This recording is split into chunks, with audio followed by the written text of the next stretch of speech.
warahmatullahi wabarakatuh. Selamat pagi menjelang siang, kembali bersama Sambas News. Kebetulan pada hari ini Senin yang luar biasa, tanggal 4 Desember 2023. Jakarta padat luar biasa. Pagi ini kita kedatangan tamu Pak Budi, Pak Daniar yang expert di bidang pertanahan. Kemudian nih luar biasa tuan rumah kita Bang Hairul Hamzah, advokat senior sekaligus tukang jahit. Kenapa saya butuh tukang jahit? Karena banyak tokoh digabungkan oleh beliau menjadi sesuatu yang luar biasa. Jadi Terima kasih. yang luar biasa Bang Hairul. Pagi ini teman-teman, pemirsa semua, kita akan bincang-bincang santai saja terkait masalah isu pertanahan. Gitu Pak ya. Isu pertanahan salah satu isu yang sangat seksi di Indonesia. Jadi tidak pernah sepi. Makanya ada istilah mafia pertanahan. Ada juga revolusi agraria, ya, reformasi agraria, bahkan pemerintah di bawah kepemimpinan Pak Jokowi ada kemarin sertifikasi gratis dan seterusnya. Nah, ini mau bincang-bincang dari sebelah kanan juga Pak Daniar. Apa nih statement Pak Daniar pagi hari ini terkait masalah pertanahan yang sedang angkat-angkatnya? Bahkan menterinya nggak kaleng-kaleng nih, mantan Panglima. Gimana Pak? Masalah pertanahan ini sebetulnya timbul dari ketidakmampuan masyarakat atau harapan masyarakat yang terlalu berlebihan. Dia ingin mendapatkan sesuatu dengan cara-cara yang tidak wajar, sehingga persoalan-persoalan itu timbul. Di antaranya diawali dari double sertifikat, menguasai tanah tanpa hak. Ya. Gitu. Padahal tanah di Indonesia ini ya yang diawali sebelumnya didasarkan atas hukum kolonial ya. Perkondingan maksudnya. Banyak hukum kolonial. Itu dulu ada macam-macam status hak atas tanah. Ya. Jadi ada egendom dulu, Ya. erpah, oktal, Ya. gitu.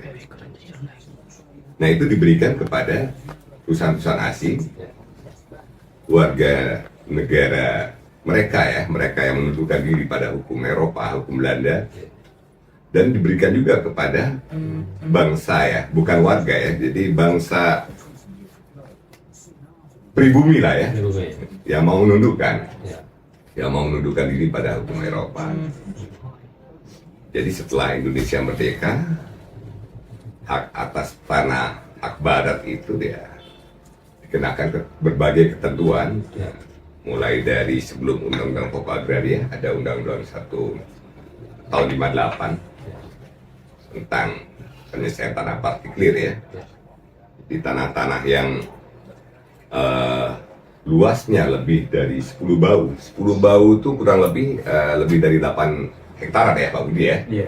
8 hektaran. Nah, itu dikenakan Undang 158 menjadi tanah negara. Pada bekas pemilik diberikan ganti rugi berupa uang awalnya, tapi karena ketidakmampuan negara diganti berupa ganti rugi berupa tanah. Nah, kalau cerita ini terlalu panjang, tapi kenyataannya mereka yang ahli warisnya diminta untuk memilih tanahnya. Memilih tanahnya ya dipersyaratkan yang tidak dikuasai oleh masyarakat. Tapi nyatanya dikuasai oleh masyarakat tanahnya. Sehingga masuk penggarap-penggarap itu. Ya mereka yang okupasi. Ya tahu sudah tidak lagi diusahakan oleh ahli waris pemiliknya ya. Ya mereka okupasi. Nah itulah bisa menimbulkan sumber persoalan dan kita ada dikalahkan juga pada akhirnya di pengadilan. Yang dimaksud kita siapa nih Pak? Kementerian dalam hal ini kan negara ya, negara dikalahkan oleh pengadilan. Di antaranya kasus Muara yang di Kuningan ya. Kuningan itu hampir harus membayar ganti rugi 1 triliun. Nah itu walau alam saya nggak ngikuti lagi apakah sudah naturalisasi itu kan ya. Ada lagi tanah-tanah bekas hak barat dalam hal ini Gendong yang terkena ketentuan lain yang di bawah 10 brau. Jadi itu pun banyak yang telah dikuasai secara fisik oleh masyarakat.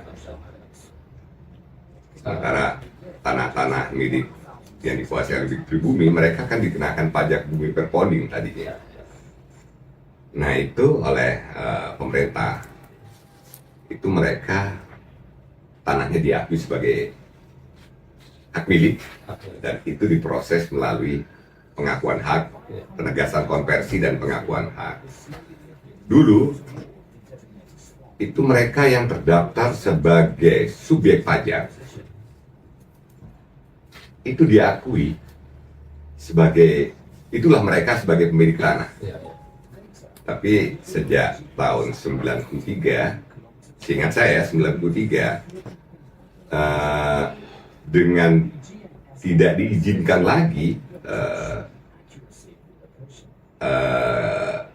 kantor PBB ya, kantor dinas 2 tingkat 1 IPEDA pada saat itu mengeluarkan surat keterangan tanah, maka dengan ada perubahan undang-undang pajak bumi dan bangunan ya, maka tidak ketahuan lagi. Jadi ceritanya pada saat itu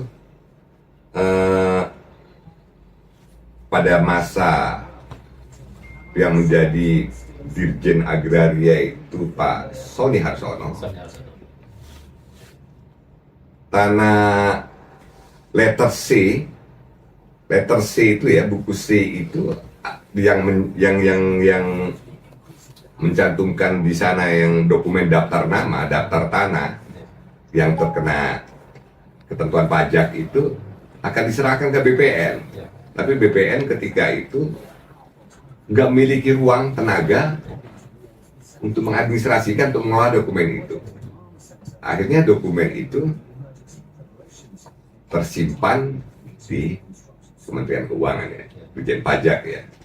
Itu kan kalau Dirjen Agraria di bawah Kementerian Dalam Negeri? Atau dulu dalam negeri. Menjadi kementerian tersendiri ya. Kan baru tahun 88 menjadi Badan Pertanahan ya. Badan Pertanahan. Kemudian meningkat jadi Kementerian Pertanahan atau BPN ya. Ya, sengketa yang timbul ini, permasalahan pertanahan ini tidak lepas dari tidak dikuasainya tanah oleh pemilik. Ya. Secara fisik. Itu yang menjadi pemicu juga ya. Seperti kasus Bank Mandiri itu berarti kalau betul. Ya, justru mereka yang memahami masyarakat atau kita terlalu jauh nanti ya bicara soal ini ya. Kita membuka sesuatu yang nantinya nggak bagus juga ya. Intinya penyebab semua ini adalah pemilik tidak menguasai tanah secara fisik. Jadi itu intinya ya. Ya. Kalau dia menguasai secara fisik, pada saat proses sertifikasi, ya tentu bisa dicegah. Jadi tahapan proses sertifikat itu, saya bicara dulu bahwa di dalam penyelesaian pendaftaran tanah ini ada status tanah ya. Tadi ada status tanah bekas hak barat, itu penyelesaian yang melalui lembaga pembibiran hak. Di situ ada basiking ya, keputusan diberikan kepada siapa tanah itu kemudian. Tanah hak lama, tanah pribumi yang merupakan tanah hak lama yang dimiliki pribumi ini, itu melalui lembaga penegasan konversi atau pengakuan hak. Jadi hak itu dianggap sudah ada, prosesnya melalui konversi dan atau pengakuan hak. Jadi tidak ada keputusan di sana. Sementara tanah bekas hak barat atau tanah negara lain, jadi di situ ada tanah negara yang dikuasai dan tanah negara yang tidak dikuasai. Jadi di luar tanah-tanah hak barat dan tanah yang dikuasai pribumi dulu, itu ada tanah yang kalau dulu berlaku asas domain verklaring ya, zaman Belanda itu. Barang siapa yang tidak bisa membuktikan tanah miliknya, bahwa itu milik negara, dalam hal ini Belanda kan gitu ya. Nah, tanah-tanah itulah masuk. Ketentuan itu masih berlaku. Oh, sudah dicabut oleh UPA. Nah, karena itulah tanah-tanah yang seperti itulah masuk tanah negara, Frieslanddomen dan Unfrieslanddomen. Ada tanah negara yang dikuasai, ada tanah negara yang tidak dikuasai. Nah, itu penyelesaiannya melalui penetapan hak, ada basicking ya. Terus ada tanah-tanah milik masyarakat.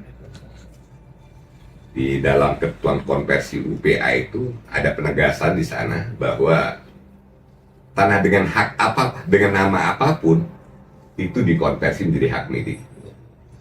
Nah, kalau yang mendaftarkan konversi itu adalah mereka yang tercatat sebagai objek pajak sebelum tahun 60, dia terdaftar di sana, itu melalui konversi. Tapi kalau keturunannya atau ahli warisnya atau pihak lain yang pembeli, itu namanya pengakuan hak.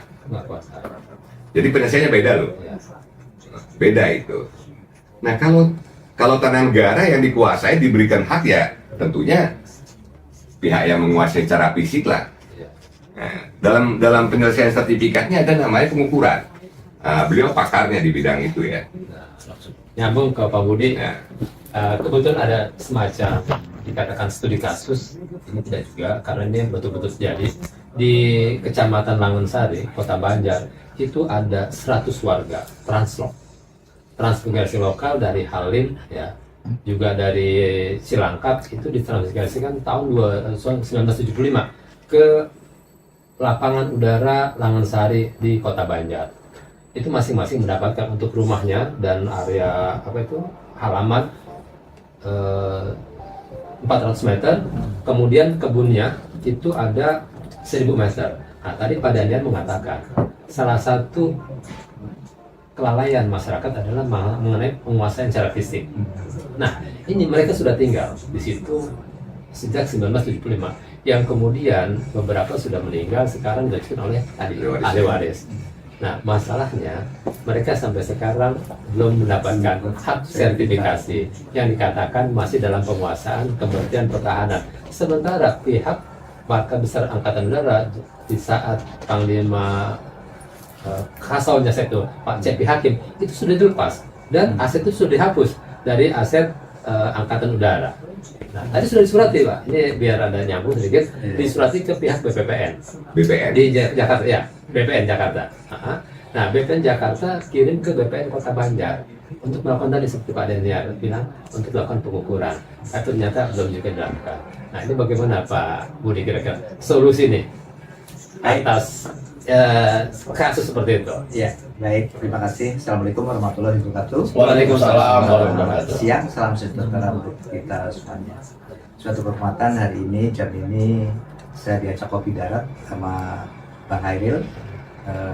Tadi sudah menyampaikan bahwa keprihatinan terhadap carut marutnya pertanahan di Indonesia seperti itu ya. Yang pertama.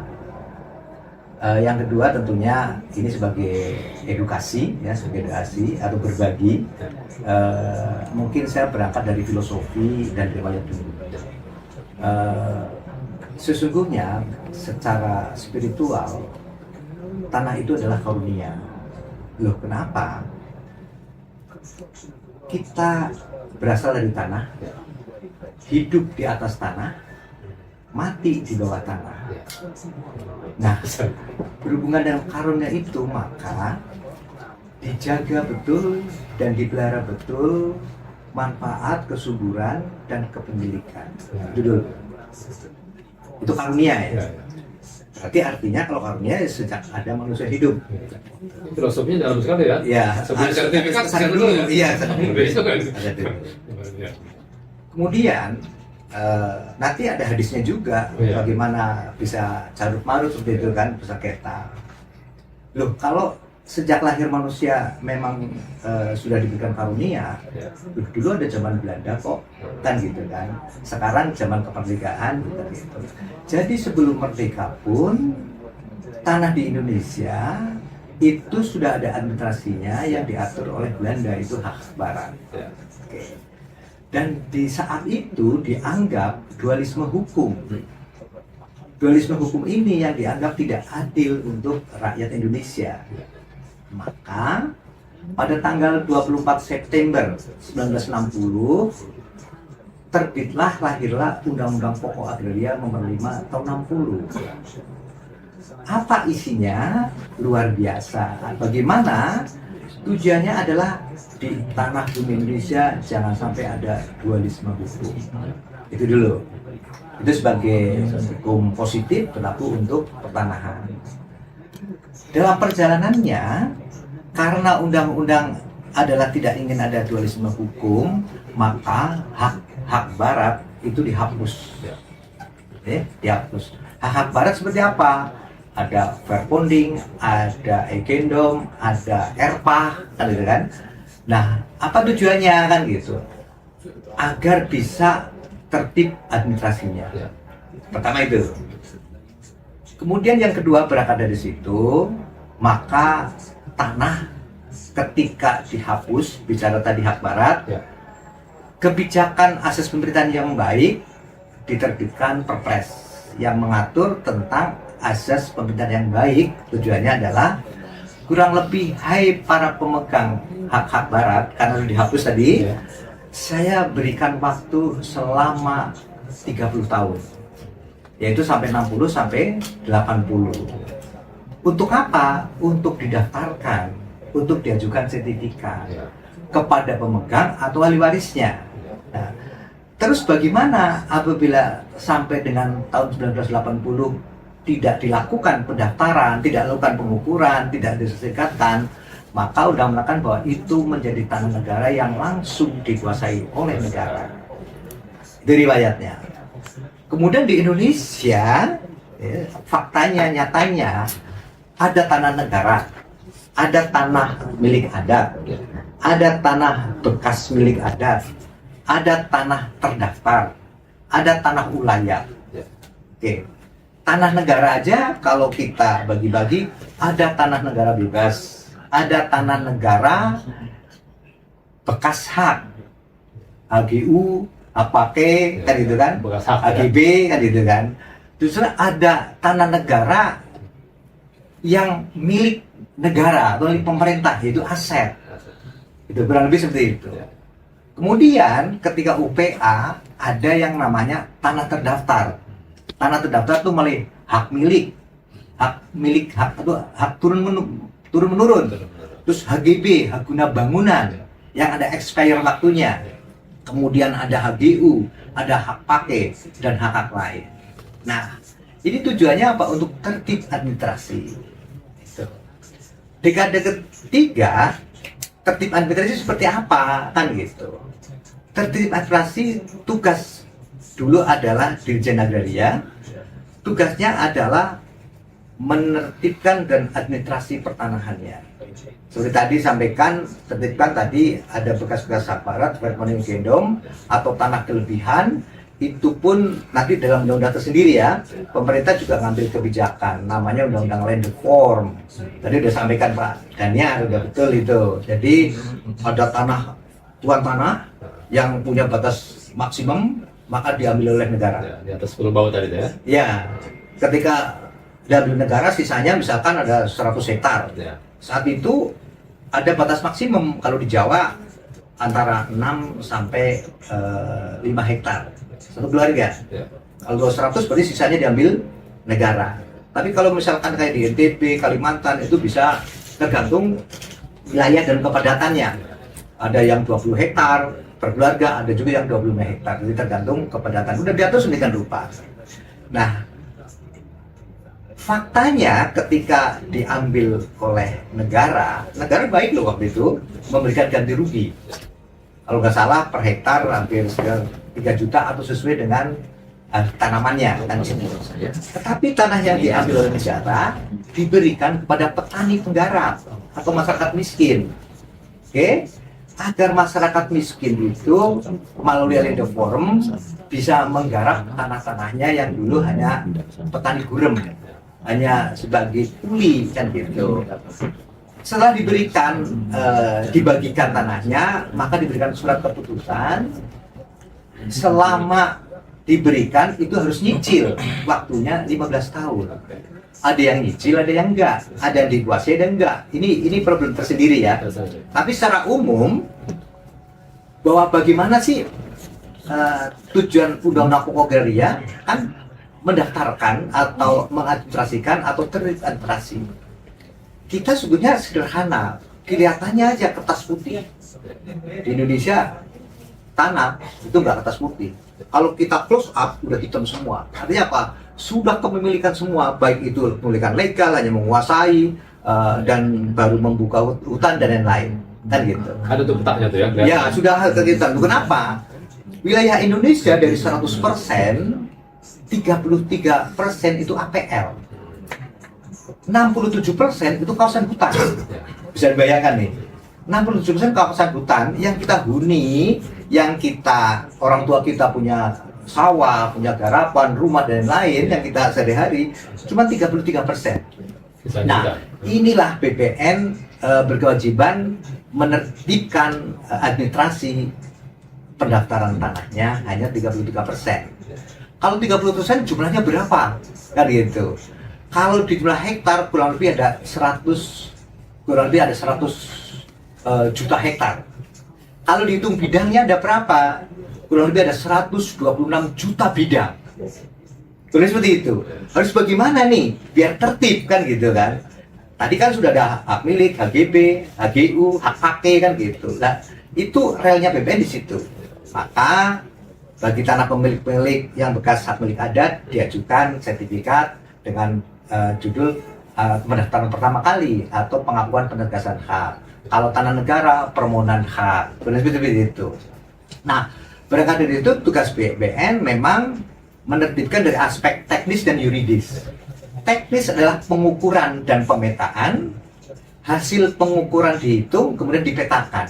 Dipetakan adalah sebagai tanggung jawab dari negara kepada pemerintah. Dalam ini dulu kantor agraria harus dijaga dan dirawat pemetaannya. Itu dulu. Kemudian yuridisnya adalah surat-surat yang ada. Kalau tanah negara kan nggak ada surat-suratnya. Ya paling sekarang dengan inovasi atau kebijakan sesuai dengan peraturan Menteri Dalam Negeri, maka ada garapan atau surat pernyataan garapan. Itu tanah negara. Kalau bekas milik adat ada yang namanya girik kalau di Jawa, atau pipil, atau letter C, atau petuk. Nah itu riwayatnya seperti itu. Oh Pak Budi, poin tadi gimana? Terkait masalah bekas landasan udara. Nah, dari ini dulu ya, gitu. Oke. Ada juga bekas-bekas rampasan perang, tadi itu kan. Ada juga tanah yang langsung dikuasai negara. Nah, kalau terhadap lembaga, tadi berarti tanah negara yang langsung dikuasai oleh negara atau menjadi aset. Nah, kalau menjadi aset, tentunya ada administrasi tersendiri, undang-undang aset, kan gitu. Apa undang-undang aset dulu, biar nyambung nanti ke sana ya. Undang-undang nomor 1 tahun 2004 tentang aset bisa dikatakan aset apabila bersumber dari APBN atau APBD atau perolehan secara hukum sah. Nah, kalau misalkan suatu lembaga, misalkan kementerian atau kelembagaan, tentunya pasti ada tadi secara sah saya berikan dulu secara sah. Satu, bisa hibah. Kedua, bisa jual beli. Ketiga, bisa pembebasan.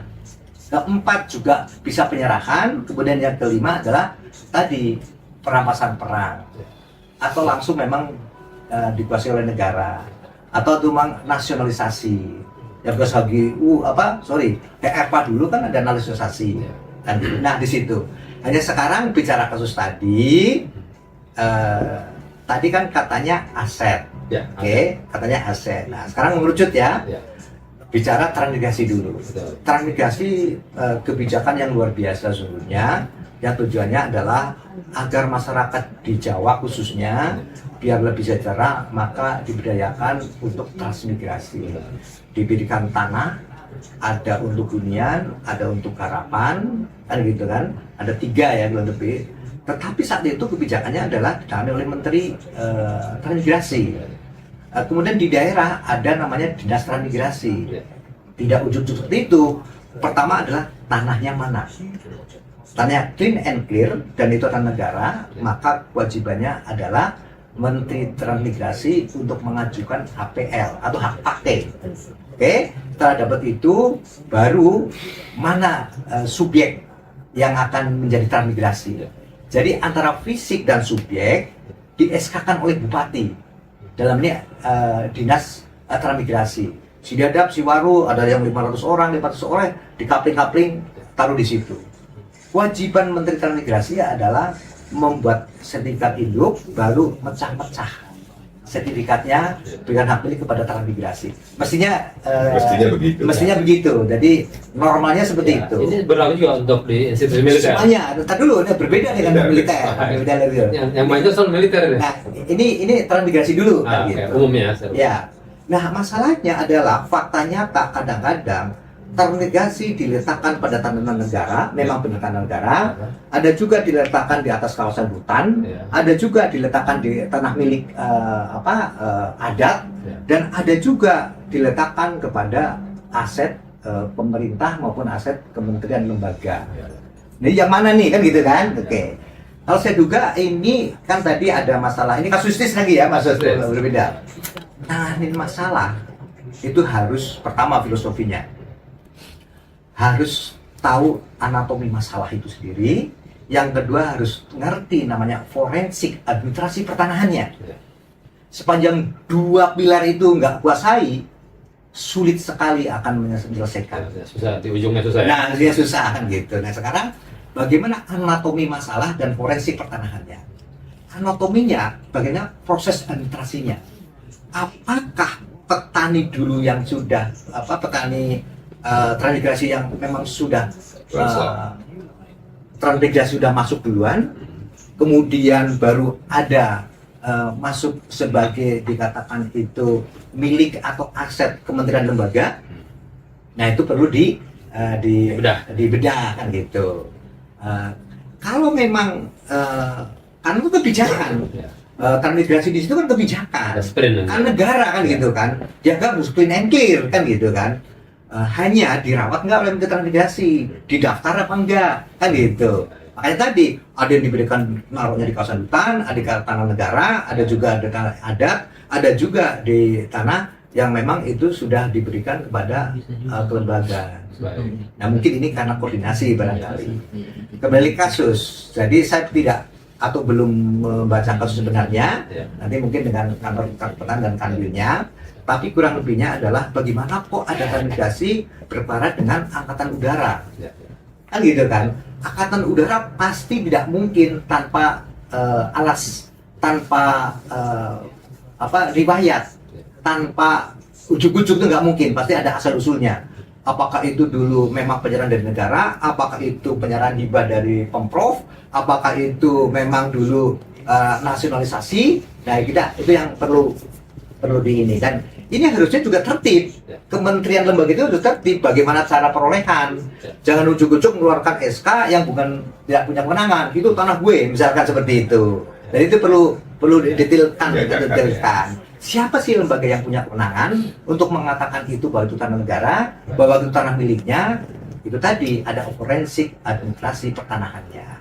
Oke, jadi kalau di sini memang sudah aset, kalau mengikuti Undang-Undang Nomor 1 2004 bisa dikatakan aset apabila bersumber dari APBN atau APBD atau perolehan secara sah. Kan gitu. Perolehan sah tadi memang ada jual beli, hibah, tukar menukar, variabelnya seperti itu, atau mungkin nasionalisasi, kan gitu. Nasionalisasi bentuknya apa, di mana aja letaknya, kan seperti itu. Nah, terus kan sekarang gimana nih Pak Budi ngatasi seperti ini? Kan kembali lagi, kalau memang sudah benar dikatakan aset, memang kecil sekali apabila aset itu hapus atau hilang. Oke, artinya karena undang-undang aset sampai saat ini itu belum clean and clear. Kenapa? Karena sudah katakan aset, pejabat yang nanganin aset akan takut mengeluarkan aset. Karena itu nanti dianggap menghilangkan aset negara. Karena ada perpres dulu yang harus mengamankan aset-aset negara. Hanya ini dari mana nih, kan gitu. Tapi tadi dikatakan sudah ada surat bahwa itu bukan aset. Ya, makanya gini. Kayak gini tadi. Nanti kita bedah anatominya tadi. Ya, Nah, saya pegang dokumennya. Ya, gitu. Oke. Siapa yang mengatakan itu hapus dari aset? Adalah Menteri Keuangan. Ya. Jadi Kementerian Teknis itu mengajukan bahwa mengajukan itu berarti kami tidak keberatan, itu saya lepas. Baik, yang dimaksud Kementerian Teknis berarti Kemhan-nya berarti ya? Ya, dari kementerian dan lembaganya kan gitu. Kemudian Menteri Keuangan baru mendeklar bahwa itu keluar dari aset. Nah itu dulu. Jadi sepanjang belum itu keluar aset, ketika akan didaftarkan kepada transmigrasi, BPN akan maju mundur. BPN meminta surat pelepasan hak dari Kemhan. Oh, berarti sudah terdaftar aset dong. Iya. Udah. Nah, kalau sudah pelepasan hak dari Kemenhan, Iya, diminta. bukan Kemenhan, nggak bisa Kemenhan, Kementerian Keuangan. Iya, iya. Jadi Jadi kalau itu berarti sudah terdaftar sebagai aset. Ya. Nah itu yang Sekarang jadi gini, persoalan. waktu daftar aset, apakah maaf nih di wilayah provinsinya Angkatan Udara, Ya. kan di sana ada apa nih kalau di Angkatan Darat kan ada Pangdam, kan gitu. Itu juga punya yang nanganin aset kan gitu. Jadi siapakah yang bisa katakan aset? Apa didaftar di Kemenhan kan gitu? Bener-bener katakan aset kan gitu. Aset itu punya negara melalui Menteri Keuangan, tapi penggunaan untuk kementerian masing-masing. Ya. Kan gitu. Jadi polemiknya mungkin karena sudah dikatakan aset, tapi inginin pelepasan dari Kemenhan. Ya. Ya itu ada benarnya juga. Tetapi itu pun nggak cukup karena nanti Kemenhan akan melepaskan seizin Menteri Keuangan. Ya, ya. Itu. Jadi ya itu birokrasi dalam rangka mengamankan aset negara. Karena selama ini Menteri Keuangan pernah bilang berapa sih aset negara, bagaimana menghitung aset negara, kan gitu loh. Memang sangat dibutuhkan itu, sampai sekarang belum ketahuan. Jadi terkait aset tetap berpulang ke Kementerian Keuangan ya? Iya, secara administrasi ya. Administrasi. Dan BPN kan hanya menjalankan administrasi aja. Ya. Itu satu. Yang menjadi keracuan BPN juga memang bicara Kementerian Agraria dan Tata Ruang harusnya tunggal, tetapi yang buat konflik karena banyak lembaga yang ngeluarin surat-surat tanah. Jadi sumber akibat overlapping, Ya. sumber akibat double-double, baik itu kepemilikan maupun sertifikat, karena bersumber dari beberapa lembaga yang ngeluarin surat-surat. Contoh, desa bisa mengeluarkan, kalau di Jawa, C desa, oke, kiri. Oke, kemudian garapan. Nah ini yang terjadi nih. Bisa potensi ya? Nah potensi, padahal kepala desa yang dulu kan gitu, administrasinya kurang rapi. Walaupun di situ udah sertifikat, karena kepala desa nggak ngerti, dikeluarkan lagi lah. Kalau di luar Jawa namanya SKT atau SKGR, Surat keterangan tanah. surat keterangan tanah atau surat ganti garapan dan lain seperti itu. Jadi masalah karena belum tertib. Nah tadi saya bilang dari awal, BPN hanya nanganin pendaftaran itu dua, teknis yuridis. Teknisnya kuat enggak? Ya. Ini yang perlu dibangun. Apakah kita sejak tahun 60, 70, 80, 90 sampai sekarang dipelihara? Data-data ini aset negara loh, peta kan gitu. Kemudian suratnya apa benar tunggal? Ya jadi masalah itu desa ya. Kemudian maaf nih, notaris. Asal ada garapan, asal ada SPTPBB, ada sporadik, Ya. dibawa ke notaris, notarisnya juga nggak ngerti, disuruh sertifikat buat belum, dibuat yang namanya PPJB. Ya, karena ini PPAT. Nah, jadi barang ini orang yang nggak ngerti ini dianggap barang itu. Jadi barang lah. Padahal di situ jangan-jangan aset, Ya, di situ ya. jangan-jangan udah sertifikat. Benar. Ini yang harus diedukasi. Timbul lagi ya? Nah, timbul lagi masalah nih Iya. kan gitu.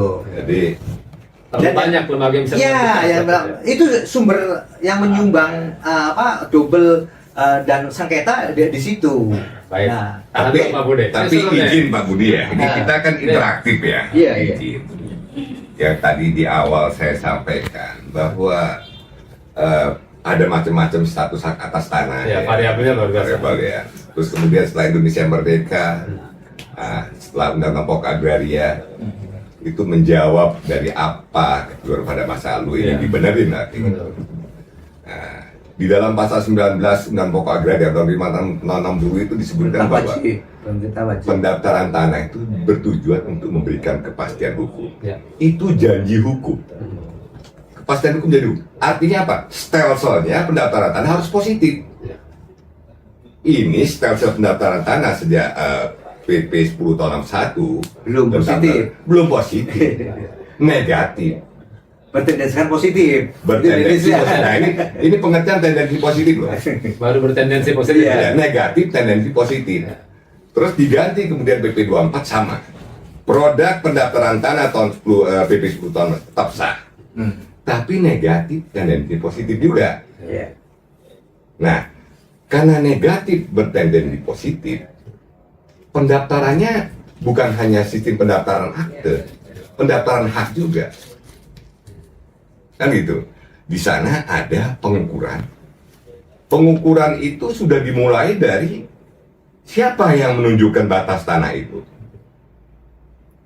Kalau yang dimohon udah adalah tanah-tanah bekas hak barat, ini dalam permohonan secara mandiri loh, Ya. bukan program. Program itu kan macam-macam ya. Yang kemarin Prona Ya, dulu Prona, ya. sekarang pendaftaran sistem lengkap ya, PTSL ya. Nah, ini bicara permohonan secara mandiri, ya, non program ya. non program kan Rutin ya. lah. Ya.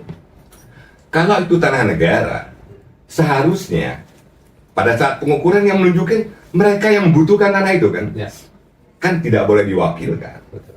Nah, ini lembaga dalam hal ini pemerintah yang diwakili oleh dulu agraria maupun sekarang Kementerian ATR BPN harus menolak kalau orang lain menunjukkan dalam hak tanah negara loh.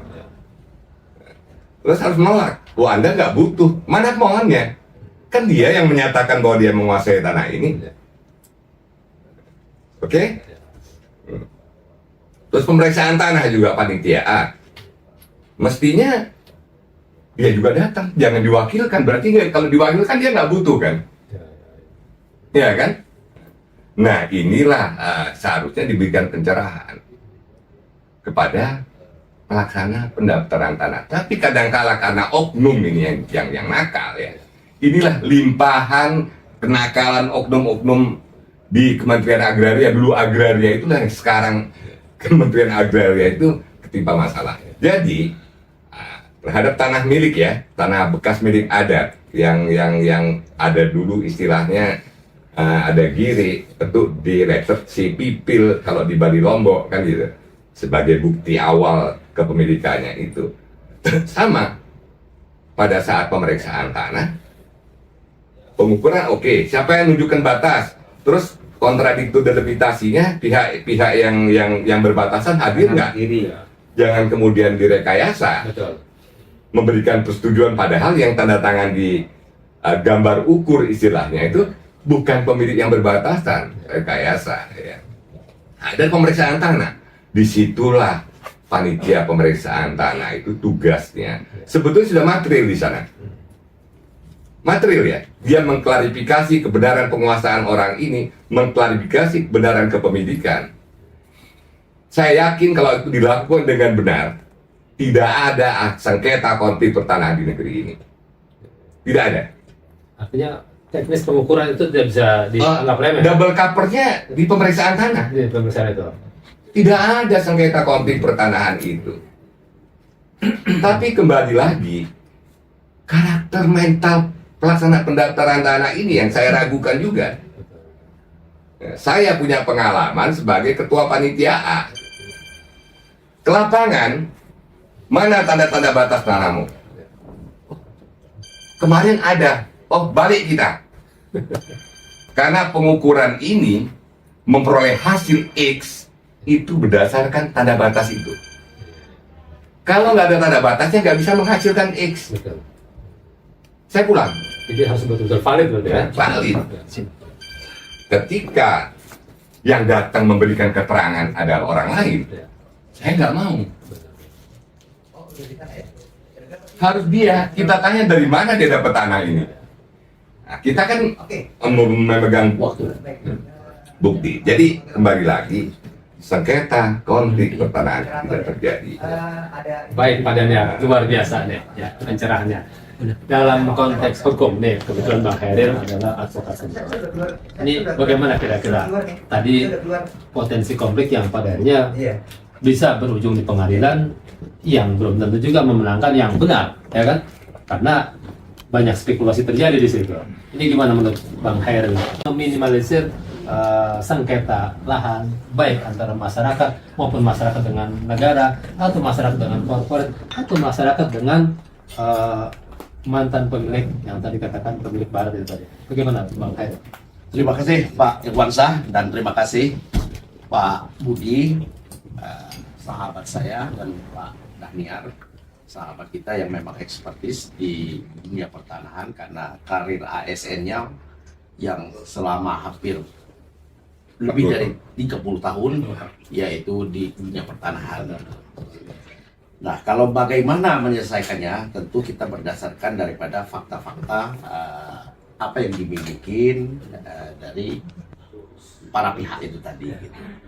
Dari para pihak, terus kita disinilah selalu saya minta advice, minta guidance, minta pandangan daripada teman-teman di ahli pertanahan sebelum kita melangkah, sebelum kita melakukan gugatan atau kita melakukan suatu somasi atau undangan kepada pihak lawan. Jadi penyelesaiannya ya ada dua, satu melalui yaitu musyawarah, ya itu yang kedua yaitu litigasi kalau tidak menemukan titik temu. Ya. Nah, nanti fakta-fakta persidangan itulah yang menentukan pengingat waktu. Itu kan ya? Ya. Baik, terima kasih Pak Daniar. Saya tambahkan Pak dikit Budi. nih. Ya, baik, silakan sedikit Biar ya. nggak miskomunikasi. Sedikit lah, Budi, Jadi ya. ya pertama BPN ini belum bisa menguji material terhadap berkas-berkas yang masuk. BPN kalau saya ibaratkan adalah seperti kayak pedagang nasi goreng. Asal ada minyaknya, telurnya, nasinya, bumbunya, kita goreng, Jadi, kemudian saya jadi berikan. ya. Apakah ada pedagang nasi goreng beli telur? Kamu beli di mana? Mana peternakannya? Nggak boleh. Ini nasi di mana? Terus berasnya di mana? Terus minyak di mana? Kebunnya dan nggak boleh BPN. Itu namanya nggak boleh menguji materi. Nah, ini yang jadi pertama. Jadi apapun barang yang ada, akte yang ada, oh tanda tangan siapa nih? Coba suruh kesini orangnya. Sama nggak? Nggak boleh seperti itu. Ketika ada akte jual beli masuk, itu maknanya, ya. Jadi seperti biar memahami dulu Baik, nih. tidak sampai Jangan sejauh itu tunjuk fungsinya. kesalahan dulu Ya, BPN. baik. BPN sudah berbuat loh, sedang apa pembenahan lah secara dari sekarang dari manual kepada digital kan gitu. Nah, BPN juga di sini juga memang belum diberikan imun. Ya, belum imun artinya gini. Maksudnya kekebalan. Kekebalan. Contoh, empu ketika bikin pisau dijual bunuh orang meninggal, empunya kena kerusakan enggak? Enggak. Kan gitu. Tapi BPN di sini kalau keliru dan dana lain bisa ke bawah-bawah dari aspek pidana. Siap. Izin Itu berarti izin, itu. Pak. Iya. Tadi sudah biar nggak ini ya, artinya supaya mix ya, mix. Tadi saya sudah menyampaikan bahwa sengketa konflik pertanahan ini nggak terjadi jika proses penyelesaian sertifikat dari pengukuran pemeriksaan tanah itu dilakukan dengan benar. Artinya panitia A itu secara tidak langsung diberikan kewenangan pengujian mendekati material karena dia mengklarifikasi. Ya. Kalau tadi mendaftarkan akte, ya kita nggak bisa menguji aktenya kan gitu ya. Tapi panitia A ini mengklarifikasi kebenaran, benarkah dia menguasai fisik tanah ini, benarkah dia sebagai pemilik, dengan tugasnya mengkonfirmasi kepada orang-orang di sekitarnya. Dan itu nggak overlapping, enggak ya? Walaupun tadi tidak ada hak uji material, itu tidak overlapping, tidak ya? Enggak. Tidak. Kenapa? Inilah yang memberikan rekomendasi kepada kepala kantor. Baik. Untuk kepala kantor manakala itu adalah tanah negara melalui penetapan hak, memberikan rekomendasi bahwa ini memenuhi syarat untuk diproses. Baik. Ya, memang nggak cukup itu. Memang database itu harus kuat, peta harus kuat. Oke. Gitu. Bapak-bapak. Tadi sedikit lagi ya soal peta ya. Bagus ini. Luar biasa ini. Luar biasa. Luar biasa. Soal peta ya, soal peta. Memang tadi kan berikan kepastian hukum ya. Iya. Nah seharusnya dilakukan pengukuran desa demi desa. Dulu zaman PP 10 tahun 61 tentang pendaftaran tanah, ada pengukuran desa demi desa. Satu desa itu diukur dulu. Sehingga nggak terjadi diukur tahu pemilik A, B, C, D, baru pendaftaran haknya. Ini enggak, karena ketidakmampuan pemerintah, akhirnya pendaftaran tanah itu dibuka secara mandiri, ngukur boleh. Dan BPN kan sifatnya menunggu kalau nggak salah. Enggak, ada yang program, ada mandiri Nah, kan ya. kan menunggu aja. Mandiri. Artinya tadi gitu bahwa tidak akan terjadi sengketa kalau petugas ini melaksanakan tugasnya dengan benar sesuai dengan ketentuan. Tertib administrasi Iya. pertanahan. Dan tertib administrasi, Iya. tidak ada peta yang hilang. Iya. Jadi ini ya, ini katakan di desa itu dulu belum ada peta pendaftaran tanah, ini kan baru 2000-an ini. Iya. Sebelumnya nggak ada peta pendaftaran, peta PU dipakai. Iya. Ya. Peta PU, peta pajak itu dipakai. Habis itu setelah istilahnya diletakkanlah tanah-tanah yang sudah terdaftar bersertifikat itu dalam peta itu. Dilandingkan ya. Iya. Diplot di sana dalam peta itu. Tahu-tahu karena itu manual ya. Petanya hilang. Petanya hilang. Kan bingung. Iya. Kepala kantor pengganti atau kepala seksi kepala kasih pengukuran yang baru datang, lu gimana ini? Hilang macam-macam. Macam-macam. Bisa tidak dirawat. Dihilangkan. Inilah semua ini persoalan masa lalu itulah yang sekarang menjadi sengketa konflik pertanahan. Jadi begitu. Ya. Baik, Pak Daniel. Untuk terakhir, Oke, dari saya. Terakhir, ya, Luar terakhir. biasa. Ya, biar lengkap. Biar lengkap. BPN sedang melakukan perubahan Ya. dari aspek teknis, yuridis, termasuk dari manual ke digital. Nanti sedang berjalan ke sana. Ya. Tetapi ingat bahwa sini bisa dibenahi nggak sih administrasi pertanahan? Bisa. Harus bagaimana? Harus ada namanya sistem dan teknologi. Satu hal. Ya. Tetapi sebagai menurut saya adalah tanah merupakan alas kehidupan. Ya. Tata kelola tanah yang baik dan benar akan membawa dampak positif kepada sistem-sistem yang berada di atas hamparannya. Seperti filosofi tadi saya sebutkan bahwa manusia itu dari tanah, hidup di atas tanah, mati dari tanah, harus kembalikan kepada tanah itu sendiri. Ya, bahwa tanah tertata rapi, kehidupan bangsa dan negara akan menjadi titik balik untuk bangkit menjadi bangsa yang mandiri, berpijak pada alas yang hakiki, dan mempunyai jati diri yang sejati. Luar biasa. Terima kasih Pak Budi, Oke, baik. Pak Daniel, Bang Hairil.